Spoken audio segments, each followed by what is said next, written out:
예수님이 이 세상에 왜 오셨을까요?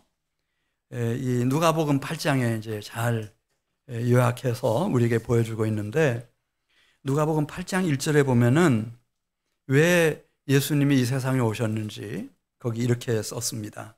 우리 8장 1절 말씀 보겠습니다. 그 후에 예수께서 각 성과 마을에 두루 다니시며 무엇을 선포하셨다고 그러죠? 하나님 나라를 선포하시며 그 하나님 나라의 복음을 전하실세 본인뿐만 아니라 12 제자와 함께 했다. 그러니까 예수님이 왜 이 세상에 친히 오셨는지, 하나님 나라를 세우시려고 오셨어요. 예. 그래서 누가복음 8장 10절에 보면 예수님은 이 세상에 오셔서 당신의 제자들에게 또 예수님을 찾는 모든 사람들에게 하나님 나라의 비밀을 알려주십니다. 예. 우리 10절 말씀 같이 보겠습니다. 이르시되 하나님 나라의 비밀을 아는 것이 너희에게는 허락되었으나 다른 사람에게는 비유로 하나니 이는 그들로 보아도 보지 못하고 들어도 깨닫지 못하게 하려 함이라. 물론 예수님이 오시기 전에도 하나님 나라에 대한 추상적인 생각들이 있긴 있었어요. 이스라엘 백성들 중에, 유다인들 중에. 근데 그 하나님의 나라라고 하는 것은 눈으로 보이는 나라였고, 이 세상에 속한 나라였고, 여기 있는 나라여야만 됐습니다. 누가복음 17장 20절에 있는 말씀을 보면은 이 하나님 나라의 비밀을 예수님께 오셔서 친히 직접 말씀해 주시는데, 하나님 나라가 어떤 나라인지 누가복음 17장 20절, 바리새인들이 하나님의 나라가 어느 때에 임하나이까 묻거늘 예수께서 대답하여 이르시되 하나님의 나라는 볼 수 있게 임하는 것이 아니요 또 여기 있다 저기 있다고도 못하리니 하나님의 나라는 어디에 있느니라 했죠? 너희 안에 있느니라. 이 하나님의 나라는 너희 안에서부터, 너희 마음, 심령 속에서부터 시작이 된다는 거예요. 그렇게 하나님 나라의 비밀, 중요한 비밀들을 알려주시는 겁니다.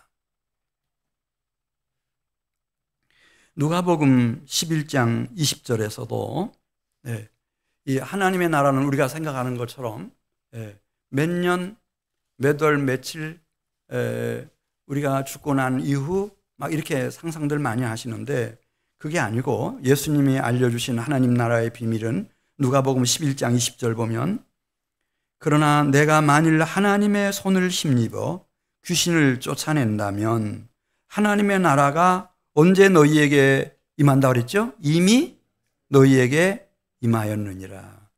이제 하늘로부터 하나님 나라를 세우기 위해서 그분이 오셨기 때문에 하나님의 나라가 이미 너희에게 임했고, 그 하나님의 나라는 너희 속에서부터 시작이 된다는 거예요. 네. 눈에 보이지 않을지라도, 이 세상 나라는 아닐지라도. 빌라도가 예수님께 당신의 나라가 무슨 나라냐 물으니까 진리의 나라라고 말씀하시죠. 내 나라는 이 세상에 속한 나라가 아니라 진리의 나라다. 그렇게 말씀해 주셨는데, 네. 그래, 누가복음 9장 1절 가서 보시면은, 그래서 예수님 뿐만 아니고 예수님을 믿고 따르는 모든 제자들도 무엇을 위해서 살아야 되고 무엇을 위해서 사역해야 되는지 알려주셨습니다. 그게 누가복음 9장 1절에 나오죠. 예수께서 12 제자를 불러 모으사 모든 귀신을 제어하며 병 고치는 능력과 권위를 주시고 무엇을 전파하게 하셨죠? 하나님 나라를 전파하게 하셨어요. 예수님이 그렇게 하시는 것처럼 예수님을 믿고 따르는 모든 제자들도 하나님의 나라를 전파하도록. 예. 그 후에도 누가복음 9장 59절 말씀 보면 한 제자를 부르셔요. 12 제자 외에 다른 제자를 부르시면서 너는 나를 따르라. 그랬더니 그 제자가 예수님께 이렇게 부탁을 해요.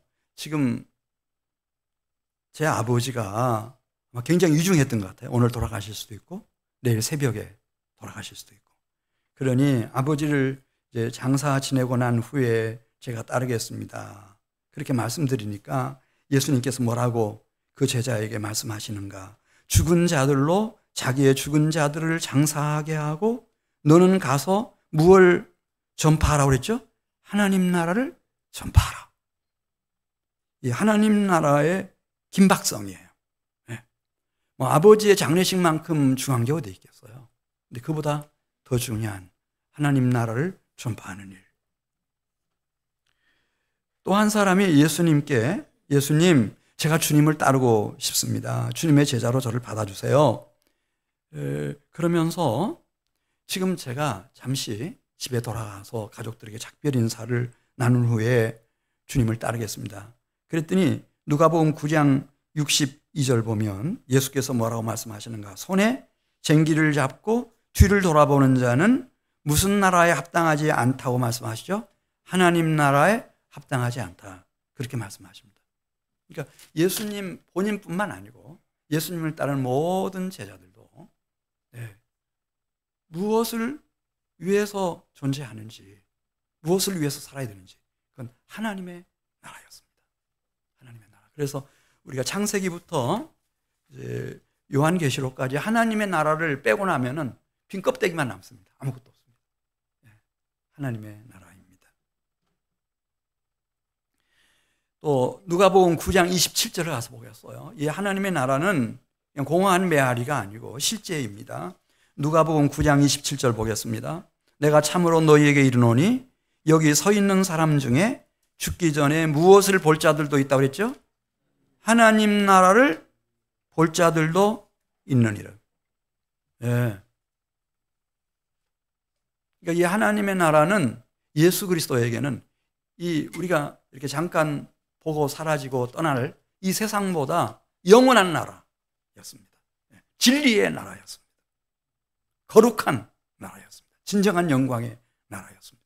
그 하나님 나라를 세우시기 위해서 예수님이 이 세상에 오셨고 이 세상에 오셔서 친히 그럼 하나님 나라의 비밀이 뭐냐 이걸 알려주셨습니다. 그 하나님의 나라는 어떻게 세워지는지를 이제 8장 4절부터 5절부터 쭉 써내려가는데요. 하나님 나라는 종자가 따로 있습니다. 이 하나님 나라의 씨앗은 하나님의 말씀입니다. 진리고 참 생명인 하나님의 말씀입니다. 자, 우리 누가복음 8장 5절 보겠어요. 많은 사람들이 예수님 앞에 이렇게 찾아 나왔을 때 그들에게 이 말씀을 하셨는데요. 누가복음 8장 5절 씨 뿌리는 자가 그 씨를 뿌리러 나가서 뿌릴새 더러는 길가에 떨어짐에 밟히며 공중의 새들이 먹어버렸고 여기 씨 뿌리는 자는 마태복음 13장에서 인자 예수님 자신이라고 그렇게 말씀했어요. 예수님이 이제 하나님 나라의 씨앗, 왜냐하면 천국을 세우기 위해서 하나님 나라를 세우기 위해서 오셨기 때문에 그 씨를 뿌린 분이셔요.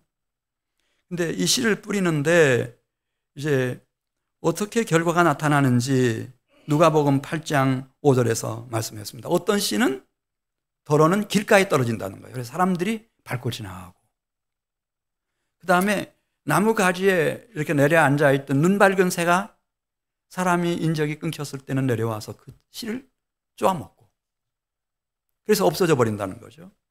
또 더러는 6절 가서 보면 이 씨앗이 어디에 떨어져나 바위 위에 떨어졌어요.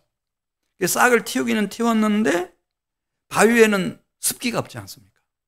그러니까 뿌리를 내리지 못한 채로 그냥 시들어서 말라 비틀어져서 죽어버렸어요. 7절에 가서 보겠어요. 더러는 가시떨기 속에 떨어졌어요. 싹을 틔웠어요. 어렵사리 뿌리를 내리긴 내렸는데 가시떨기가 막 너무나 막 꽉 쩔어 있기 때문에 빛도 잘 받을 수도 없고 공기도 안 통하고 결정적으로는 기운을 이 거름 기운을 빨아들여야 된다는 거예요. 그래야 이게 자라나서 꽃도 피우고 열매도 맺히는데 이게 거름 기운이 그냥 이 가시떨기들이 다 빼앗아 가버리니까 노랗게 돼가지고 나중에 꽃도 못 피워보고 열매 하나도 맺히지 못했다. 그러면서 8장 8절 보겠어요. 그러면은 예수 그리스도께서 오셔서 하나님 나라의 비밀을 우리에게 전해주시고 하나님 나라를 세우려고 하는 이 일은 실패로 끝나는가? 실패로 끝나지 않는다는 거예요. 왜 실패로 끝나지 않나? 좋은 땅이 있다는 거예요. 좋은 땅. 우리 8절 같이 읽습니다. 더러는 좋은 땅에 떨어짐에 나서 몇 배로 결실을 한다고 그랬어요? 100배로 결실을 하는 땅이 있다는 거죠. 들을 귀 있는 자는 들을지어다. 그래서 두 가지를 말씀하세요. 하나님 나라의 비밀을 말하면서 첫 번째는 이 종자가 하나님 나라의 씨앗이어야 되는데 그 씨앗은 이제 누가복음 8장 11절에 나오는 것처럼 하나님의 말씀이어야 한다. 진리인 하나님의 말씀이어야 한다. 다른 방법은 없어요. 하나님 나라를 세우려면. 그다음에 두 번째는 이 길바닥도 안 되고 돌짝밭도 안 되고 가시덤불 속에서도 안 되고 좋은 땅, 좋은 땅이어야 된다.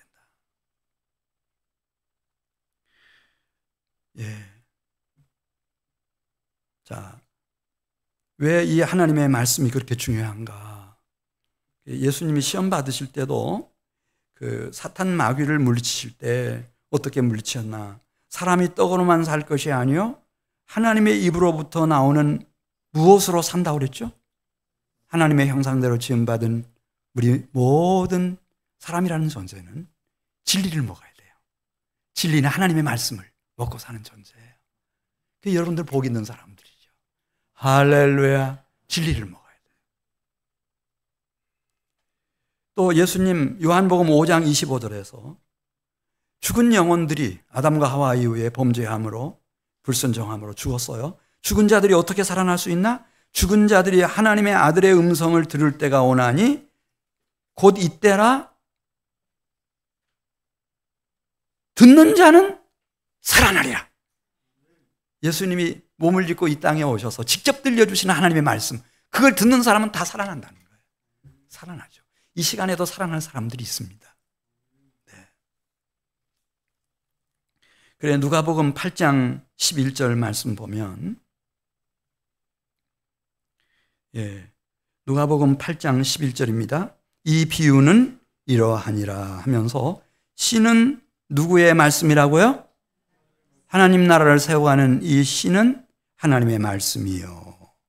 길가에 있다는 것은 말씀을 들은 자니, 길가도 말씀을 듣기는 들었어요. 그러니까 거기 떨어졌죠, 말씀이. 그렇지만 마귀가 가서 그들이 믿어 구원을 얻지 못하게 하려고 말씀을 그 마음에서부터 빼앗아 버렸어요. 분명히 말씀을 들었어요. 근데 지금은 내 마음속에 남아있지 않아요. 마귀가 다 빼앗아 갔으니까. 13절 보겠어요. 바위 위에 있다는 것은 말씀을 들은 사람이에요, 안 들은 사람이에요? 말씀을 들었어요. 들을 때 너무 기뻐했어요. 그런데 뿌리를 제대로 내릴 수가 없네요. 시련이 당할 때, 시련이 닥칠 때 그냥 말라 비틀어지고 말았어요. 결실을 못한 거죠. 14절 보겠어요. 가시떨기에 떨어졌다는 것은 이 사람 말씀 들은 사람이에요, 안 들은 사람이에요? 말씀을 들은 자라는 거예요. 그리고 그 말씀을 마음에 간직했어요. 그 말씀을 따라 살다 보니 문득문득 염려가 생겨요. 나 진짜 이렇게 살아도 되는 거야? 예수님만 쳐다보고 예수님만 따라가도 되는 거야? 막 이런 염려가 생겨요. 그 염려들이 막 이 잡초처럼 자라나기 시작하고, 그 다음에 옆에 친구들을 보니까 교회 안 다니고 예수 안 믿지만은 뭐 재물도 나보다 훨씬 많고 뭐 이 세상에서 폼나게 살고 뭐 이 세상에서 더 향락을 누리면서 행복하게 사는 것 같아요.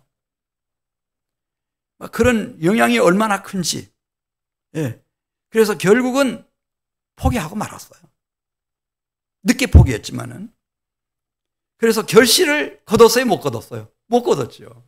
노랗게 싹은 틔워서 가느다랗게 줄기가 자라긴 자랐는데 꽃도 못 피워보고 열매도 못 맺혔어요. 누가복음 8장 15절 가서 보겠어요. 그러면은 이 좋은 땅은 어떤 사람인지 누가복음 8장 15절.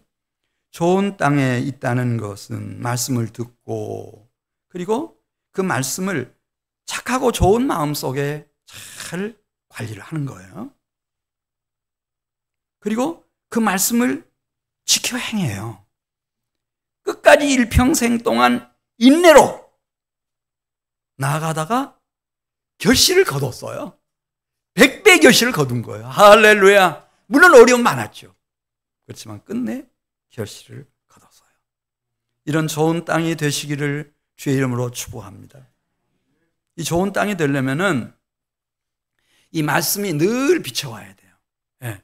그래서 시편 119편 105절에 보면 이런 사람의 심령 속에는 주의 말씀이 등이 되고 늘 빛이 된다고 그랬어요. 환하게 밝혀주는 거죠. 그 마음과 생각을, 심령을. 주의 말씀은 내 발의 등이요 내 길의 빛이니이다. 이런 사람들은 심령이 새로워져요. 날마다 새로워져요. 에베소서 4장 23절 보겠어요.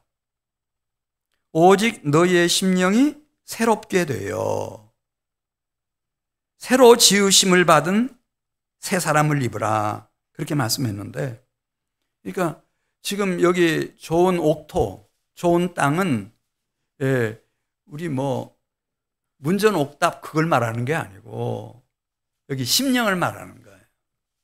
정확하게는 요한복음 3장 5절에서 예수님이 너희가 무엇으로 거듭나지 아니하면 하나님 나라에 들어갈 수 없다고 그랬죠?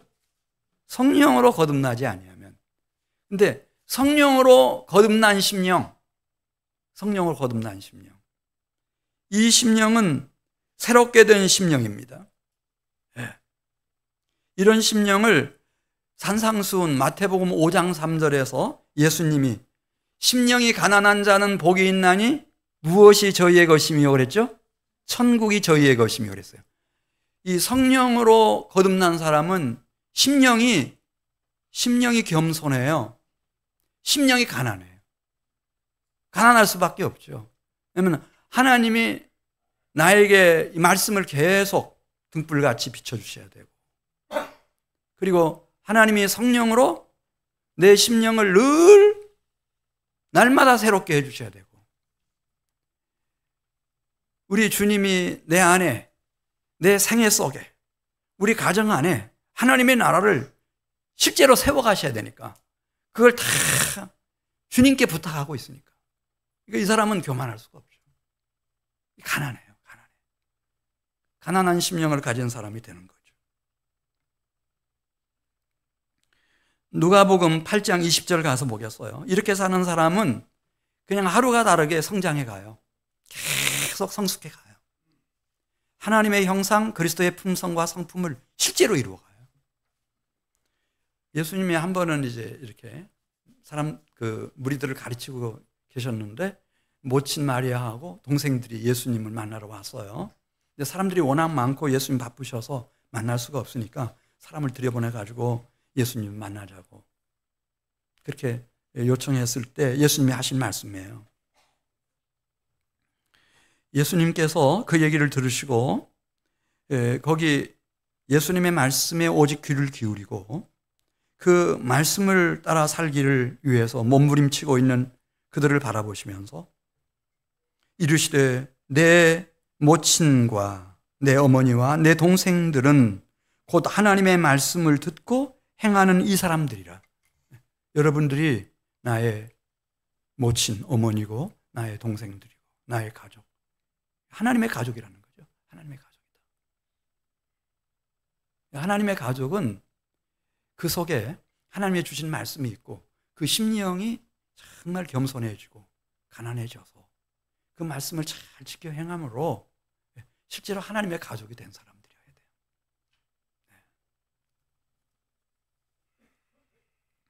이런 사람들이 이제 나타나게 되면 누가복음 8장 16절 가서 보겠어요. 누가복음 8장 16절. 우리 주님 일하셔요. 이런 심령이 있구나. 이런 영혼이 있구나. 이런 나의 백성, 나의 가족이 있구나. 그러면은 어떻게 일하시는지 누가복음 8장 16절 같이 읽습니다. 누구든지 등불을 켜서 그릇으로 덮거나 평상 아래 두지 아니하고 등경 위에 두나니 이는 들어가는 자들로 그 빛을 보게 하려 함이라. 등불이 밝혀지면 하나님의 말씀과 그다음에 겸손한 심령으로, 가난한 심령으로 그 말씀을 잘 이렇게 관리하고 모심으로써 이 등불이 밝혀졌으면은 그걸 주님이 등경 위에다 올려놓는다는 거예요. 그래서 온 집안을 환하게 밝히도록. 그래서 누군지 얼굴도 보고 표정도 보고 눈빛으로 대화도 하고 그렇게 할 수 있도록 주님이 일하신다는 거예요. 하나님 나라의 비밀, 제가 지금 두 가지 말씀드렸어요. 하나는 하나님 나라의 종자가 따로 있다는 거예요. 그 하나님 나라의 씨앗이 뭐라고 그랬죠?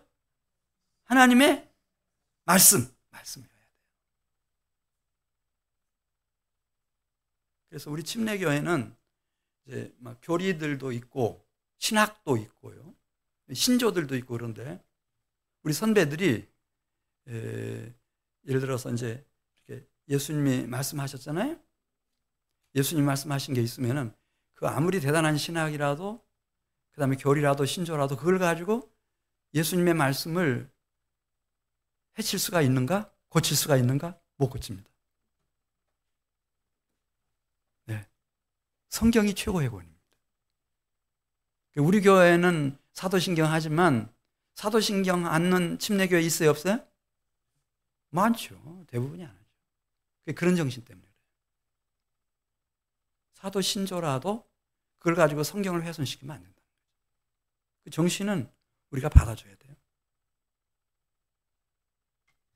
자, 누가복음 8장 22절 가서 보겠어요.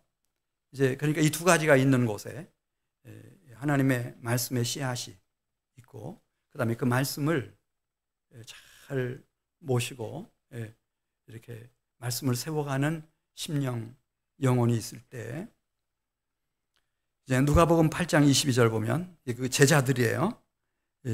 제자들을 위해서 주님이 어떤 일을 하나 행하시는데 배에 다 태워가지고 지금 이제 이 갈릴리 바다 이제 건너편으로 건너가시게 돼요. 호수 저편으로 가시게 됐어요. 근데 갑작스럽게 막 회오리 바람이 막 일기 시작하더니 이게 뭐 얼마나 강한 광풍인지 이 갈릴리 바다 물을 막 다 뽑아 올리듯 해가지고 그걸 쏟아 내리니까 이 물이 제자들이 타고 있는, 예수님이 타고 있는 배에 막 쏟아져가지고 배가 물에 잠길 형편이 되었어요. 놀란 제자들이 그 배 뒤쪽에서 주무시고 계시던 예수님을 흔들어 깨우죠. 흔들어 깨워가지고 저희가 지금 죽게 됐습니다. 예수님이 일어나셔가지고 이 광풍과 큰 파도를 바라보시면서 주님이 꾸짖으셨어요. 그 순간이었습니다. 그 광풍이 고요해지고 파도가 찬찬해졌어요. 우리 누가복음 8장 24절 보겠습니다.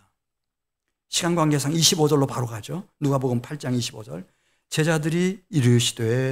제자들에게 이르시되 너희 믿음이 어디 있느냐 하시니 그들이 두려워하고 놀랍게 여겨 서로 말하되 그가 누구이기에 바람과 물을 명하여 순종하게 하는가 하더라. 바람과 이 파도를 고요하고 잔잔하게 만드셨습니다. 이 힘을 가지고 주님이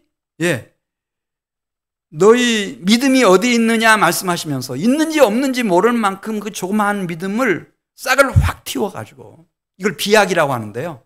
신학적으로. 신앙의 비약적인 성장이 이루어지게 만드는데 그게 무엇이었나? 예수님의 힘이었습니다.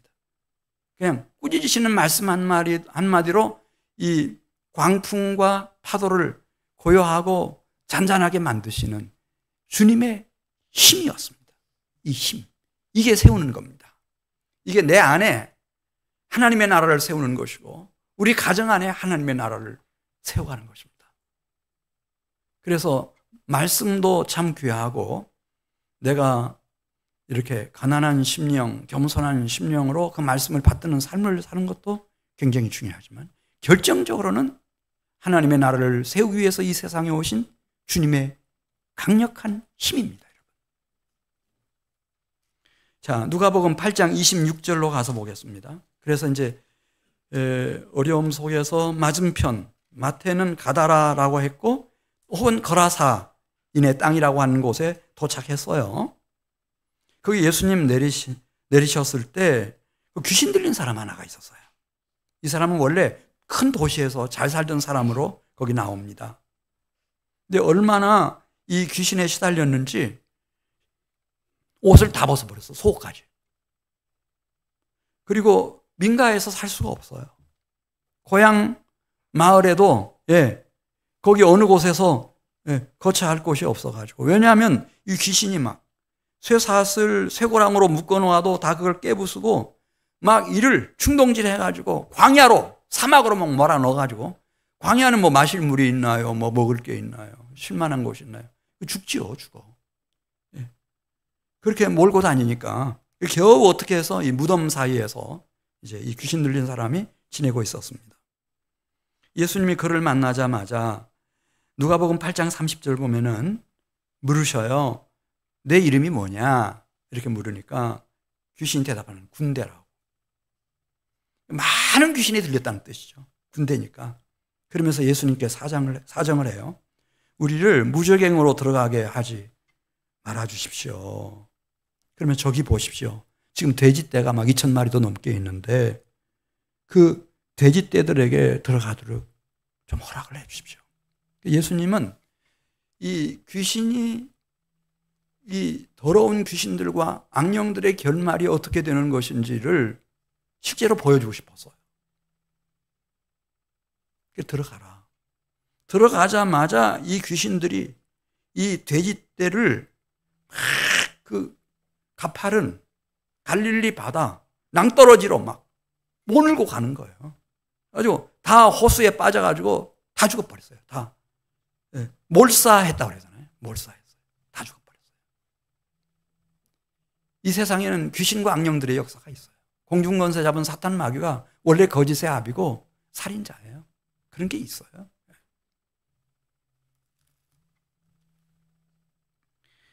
그 광경을 보던 돼지치던 사람들이 놀라가지고 그 이웃에 있는 마을 막 성으로 찾아가가지고 일어난 일을 막 전하기 시작합니다. 그러니까 사람들이 막 몰려들기 시작하는 거예요. 구경하기 위해서.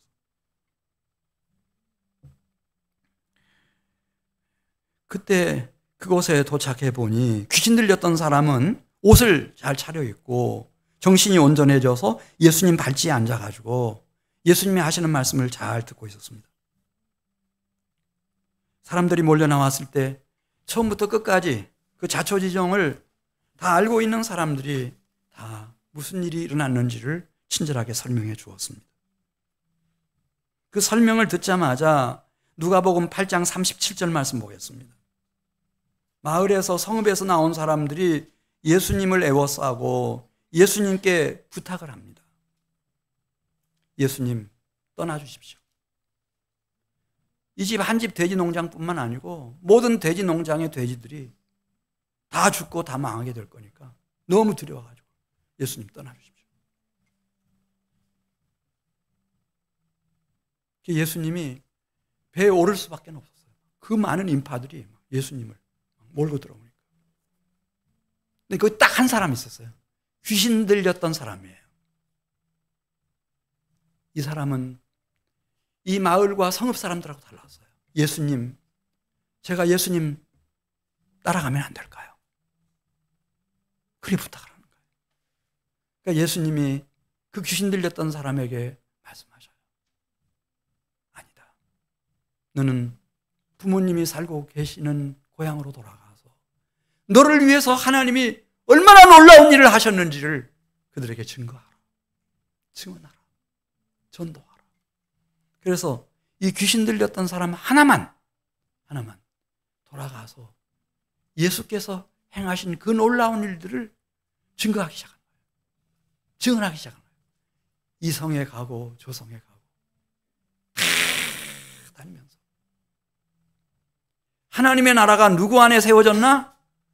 거기에 마을이 많았고 여러 성읍들이 있었지만은 주님의 더러운 귀신과 악한 영들을 멸망시키시는, 심판하시는 이 주님의 권능을 직접 경험한 이 귀신 들렸던 사람만 예수님을 알고 그 마음 깊은 곳에서부터 예수님을 따르고 예수님을 증거하는 증인이 됐습니다. 사람 숫자가 문제가 아닙니다. 하나님 나라는 어떻게 세워지는가 지금 말씀드리는 거예요. 첫 번째는 하나님 나라의 종자가 있어야 된다는 거예요. 두 번째는 그 하나님의 말씀인 씨앗을 문제는 옥답이 아니고 내 심령 속에서 가난한 심령이 되고 겸손한 심령이 돼서 잘 그 씨앗을 가꿀 수 있는 사람이어야 된다는 거예요. 그러나 결정적인 것은 무엇인가? 주님의 힘, 광풍과 파도를 잔잔케 할 수 있는 주님의 힘. 그리고 더러운 귀신들과 악령들을 멸할 수 있는 주님의 권능! 주님의 권능. 그 안에서만 이 하나님의 나라가 세워지는 겁니다. 개인의 심령 속에, 가정 안에, 그 시대 속에 하나님의 나라가 세워지는 겁니다. 자, 우리 누가복음 8장 2절 보겠어요. 예수님이 남자 제자들이 12명 있었지만 사실은 남자 제자들 못지않게 우리가 사도라고 하는데 예수님과 예수님의 이 사역팀을 이렇게 경제적으로 딱 뒷받침하고 늘 공개하고 예수님 살아계신 동안 적극 후원했던 사람들이 있어요. 자, 누가복음 8장 2절에 보면 이 사람들도 똑같아요. 이 사람들도 어떤 사람들인가? 주님의 그 능력, 권능을 경험한 사람들이에요. 누가복음 8장 2절입니다. 또 그 또한 악귀를 쫓아내심과 병 고침을 받은 어떤 여자들, 그 복수로 나와 있죠. 그러니까 주님이 나에게서부터 이 악귀들을 쫓아내셨어요. 그 다음에 나는 불치병인 줄 알았는데 그 병마저 고쳐주셨어요. 그래서 주님이 나에게 베풀어 주신 그 강한 힘과 그 능력과 권능의 실체를 맛본 사람들, 그 사람들 중에 어떤 그런 여자들이 있었는데 그 중에 7 귀신이 나간 자 막달라인이라고 하는 마리아, 막달라 마리아, 그리고 또 헤롯의 청지기 구사의 아내 요한나, 수산나, 또 다른 여러 여자들이 함께하여 자기들의 소유를 가지고 주님 살아계신 동안 정말 성실하게 헌신적으로 희생적으로 주님의 제자단을 다 공개하고 다 섬긴 겁니다. 하나님 나라의 큰 역군이 되는 사람들은 이 주님의 능력을 맛본 사람들입니다. 그래, 이 누가복음을 보면서 제가 느끼는 것은 참 예수님의 전도 방법은 한번 따라서 하세요. 능력 전도였구나. 하나님 나라의 능력.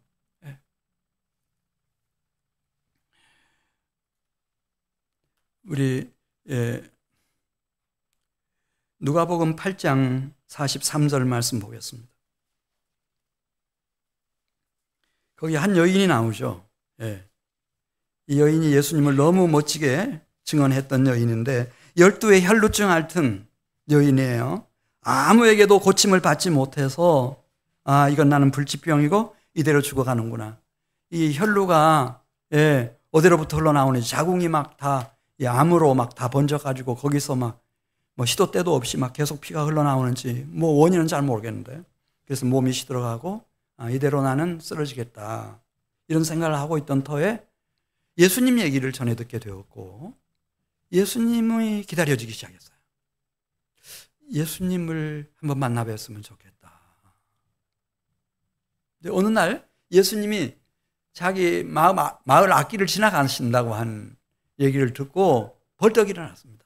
왜냐하면 그 마음속에 막 믿음 같은 게 막 솟구치는데, 내가 예수님 찾아가서 옷자락이라도 만지면은 그냥 나을 것 같다고 하는 그런 권능이 예수님 안에 있는 것 같아요. 그래서 그냥 방문을 열고 나섰는데 어느 순간에 보니까 아무도 없어요. 예수님과 나 사이에. 예수님 바로 뒤에 내가 있는 거예요. 얼마나 놀랐겠어요. 예수님 옷자락을 딱 만졌죠. 감전되듯이 막 확 주님의 몸속에 있던 능력이, 권능이 막 자기를 머리끝에서 발끝까지 채워버렸어요. 영적인 세계는 신비한 거거든요. 시간이 많이 필요 없어요. 그냥. 그러면서 자기 영이 얼마나 기뻐하는지, 자기 몸이 얼마나 가벼워졌고 날아갈 것 같은지 너무너무 좋은 거예요.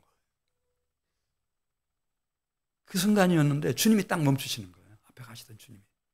그리고 주변을 둘러보시면서 누가 내 옷자락을 만졌냐고 물으시네요. 그러니까 사람들이 다 놀랐다는 거예요. 그때 베드로가 얘기해요. 주님, 지금 이렇게 많은 인파가 주님을 밀고 들어오고 있는데 주님 옷자락을 누가 만졌냐고 물으시는 겁니까? 그러니까 예수님이 말씀하시잖아요. 그래, 나의 옷자락을 만진 자가 있다. 내 몸에서부터 능력이 나갔다. 그러니까 그 여인이 벌벌 떨면서 예수님 앞에 와서 꿇어 엎드려가지고 자초지종을 다 얘기하는 거예요. 왜 자신이 예수님의 옷자락을 만졌는지, 옷자락을 만지고 난 후에 어떤 일이 자기 안에 일어났는지, 그리고 고침받았는지 다 얘기하죠. 그 얘기를 들으시고 주님 말씀하십니다. 딸아, 내 믿음이 너를 구원하였으니 평안히 가라. 이 주님의 능력을 경험한 사람은 아무리 많은 사람이 있어도 지금 일어난 일, 주님의 힘으로, 능력으로, 권능으로 내 안에 이루신 그 일을 증언할 수밖에 없어요. 주님의 나라가 그 안에 임했기 때문에 증언할 수밖에 없어요. 이 사람이 필요한 거죠. 누가복음 8장 41절 보겠어요. 회당장 야이로가 급하게 예수님께 찾아 나와가지고 엎드려서 부탁을 드려요. 저에게 12살 먹은 딸아이가 있는데 병세가 너무 위중해서 지금 죽어가고 있다고. 저희 집에 오셔서 이 아이 좀 살려주시라고. 그래서 예수님이 이제 제자들을 데리고 그 회당장의 집을 찾아가시는 중이었어요. 근데 또 왔어요. 회당장 집 사람들이 찾아와가지고 회당장한테 이야기하는 겁니다. 당신의 딸이 죽었습니다. 더 이상 예수 선생님 괴롭게 하지 마십시오. 그때 예수님이 누가복음 8장 50절 보겠어요. 예수님이 어떤 분인지를 이렇게 잘 보여주는 말씀이 또 있을까? 누가복음 8장 50절. 예수께서 들으시고 이르시되 두려워하지 말고 믿기만 하라. 그리하면 딸이 구원을 얻으리라 하시고 집에 도착하셔서 이제 베드로, 야고보, 요한 그리고 그 부모 데리고 아이가 누워있는 방으로 들어가셨어요. 들어가신 예수님이 죽은 아이의 손을 잡고 달리다굼 하고 부르셨어요. 소녀야 일어나라. 그 순간이었습니다. 떠났던 이 아이의 영이 다시 이 몸속으로 들어갔어요. 그러면서 움찔움찔 하더니 일어나 앉는 거예요. 딱 앉아있어요. 이 모습을 보고 이 부모가 얼마나 놀라워하는지 그 장면이 오늘 본문에 나옵니다. 성경에 보면 이 하나님 나라의 권세가 있거든요. 그 권세의 하이라이트는 죽음과 사망을 일으키는 힘이에요. 부활이죠. 막 부활. 확 일어나는 거예요. 첫째 부활. 확 일어나가지고 새 하늘, 새 땅, 거룩한 성으로 막 들어가는 건데. 네. 고린도전서 15장 54절 한번 보겠어요. 이것만큼 정확하게 하나님 나라의 강한 힘, 능력, 권능, 권세인 것을 보여주는 그런 대목이 없을 거예요. 고린도전서 15장 54절. 이 썩을 것이 썩지 아니함을 입고 이 죽을 것이 죽지 아니함을 입을 때에는 사망을 삼키고 이기라고 기록된 말씀이 이루어지리라. 고린도전서 15장 55절. 사망아 너의 승리가 어디 있느냐? 사망아 내가 쏘는 것이 어디 있느냐? 사망이 쏘는 것은 죄요 죄의 권능은 율법이라. 우리 주 예수 그리스도로 말미암아 우리에게 승리를 주시는 하나님께 감사하노라. 할렐루야. 네. 그때 또 베드로와 야고보와 요한이 그 회당장 부부가 그 소년은 말할 것도 없고 믿음과 신앙에 어마어마한 비약이 일어났겠죠. 그러니까 야고보도 순교했죠, 여러분. 거기 그 자리에 있었던. 요한도 마지막까지 반모섬에서 충성을 다하잖아요. 100세가 다 되도록. 베드로도 순교하잖아요. 죽음을 두려워하지 않는 거예요. 그 권세를 받기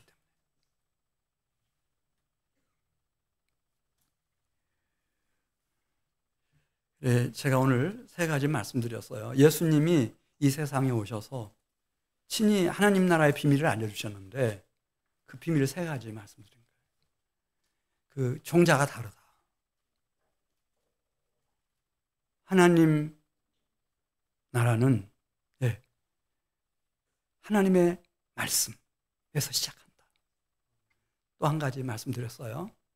이 하나님의 말씀을 제대로 모신 사람들은, 그래서 결실하는 사람들은 그 심령이 성령으로 빚어진 겸비하고 가난한 심령이다.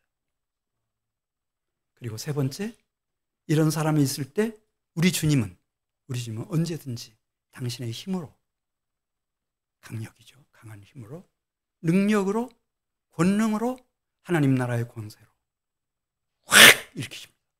하나님의 나라를 일으키십니다. 그 심령과 생애 속에 가정 안에, 그리고 그 지역사회가 있으면 그 지역사회를 이 한민교회 공동체를 통해서 확 일으키시는 거예요. 보세요. 이제 오늘이 3월 23일이니까 3월 달도 한 주밖에 안 남았어요. 한 주밖에 안 남았어요. 5월 달은 교회가 엄청 바빠요. 매주 행사가 있어요. 저도 정신이 없어요. 5월 달 지나가고 그럼 바로 6월이에요. 6월에 입주 시작해요. 입주를 시작하는데 만일 우리 한민교회가 정말 하나님의 말씀이 우리 성도들의 심령 가운데 지금 이렇게 싹을 틔우고 꽃을 피우고 향기를 발하고 잘 자라나고 있다고 할 것 같으면 여기 숭어리샘 아파트 입주하는 사람들에게 그들의 이목을 끌 수밖에 없어요.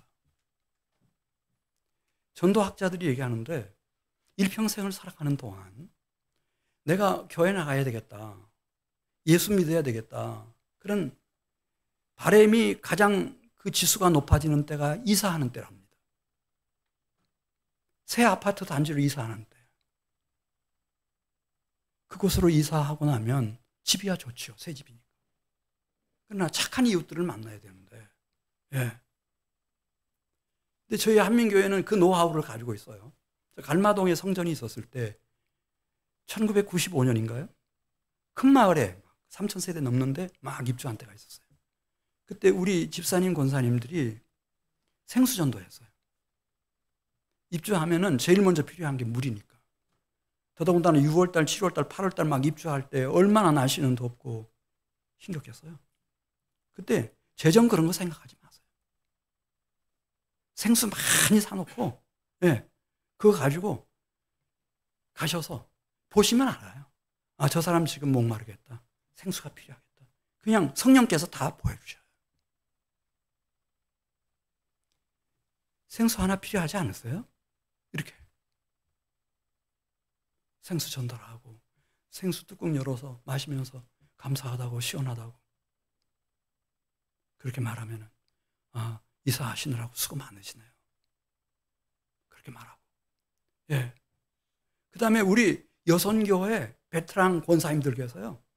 이분들은 어느 맛집도 흉내낼 수 없는 그런 부치게도 할 수 있고 여러 가지 할 수 있는 재주들을 다 갖고 계세요. 모든 사람을 다 먹일 수는 없죠. 그러나 그 중에서 정말 관심이 있어서 내가 생수 하나 줬는데 이 교회에서 왔다고 하니까 더 좋아하고 뭐 교회에 대한 얘기도 듣고 싶어하고 그런 사람 데리고 와서 부치게 하나 대접할 수 있잖아요.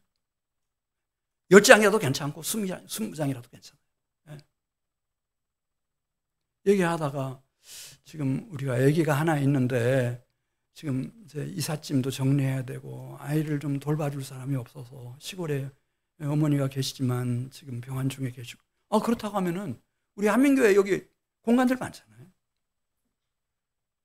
좀 돌보미 봉사들 좀 하셔가지고 그냥 몇 시간이라도 한나절이라도 아이 봐주고 그럼 애 맡기러 오고 아이 데리고 가고 또 언니 오빠가 있어가지고 숙제도 해야 되고 하면은 돌봄교실처럼 여기 2층 3층 4층 두어가지고 뭐 하는 거예요. 공간 그거 다 오픈해가지고 아이들 거기서 과제물도 하고 책도 이렇게 하고 그리고 정말 중요한 것은요 그 사람들이 목표하는 것은요 착한 이웃을 만나는 거예요. 선한 이웃을 만나는 거죠.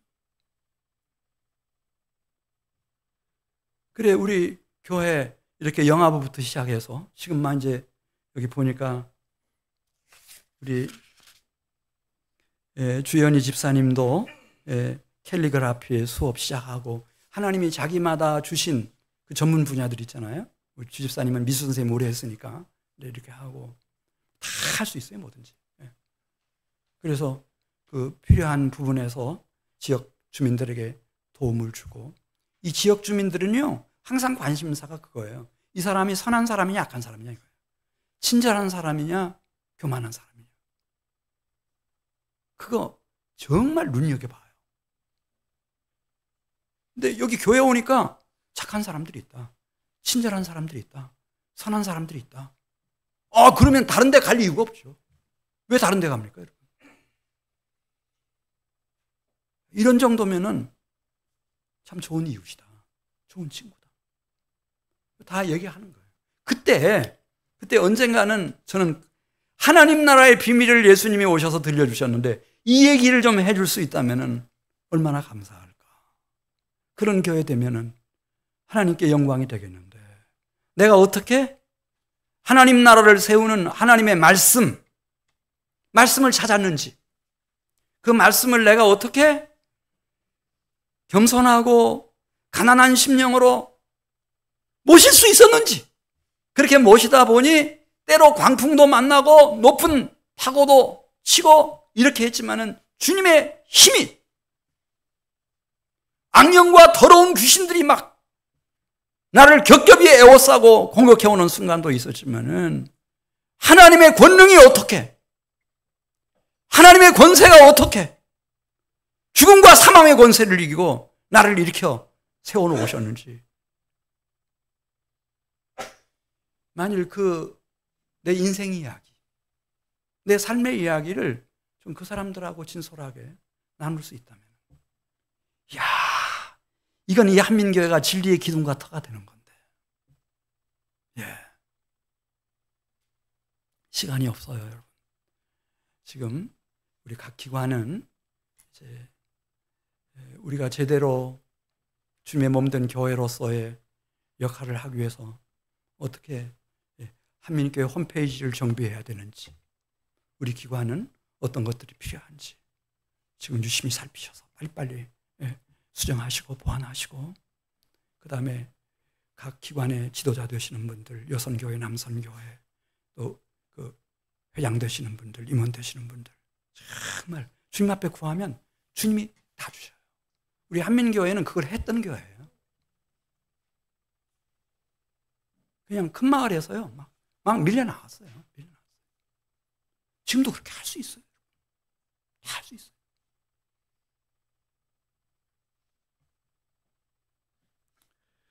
그래서 예수님이 하나님의 마음, 아들의 혼인잔치 같은 천국 잔치를 위해서 혼신의 힘을 다하고 계시고 그 마음을 예수님이 그대로 이어받아서 이 땅에 오셔서 하나님 나라를 세우시고 제자와 사도들도 바울도 다 그렇게 했고 다 오늘날까지 다 마찬가지예요.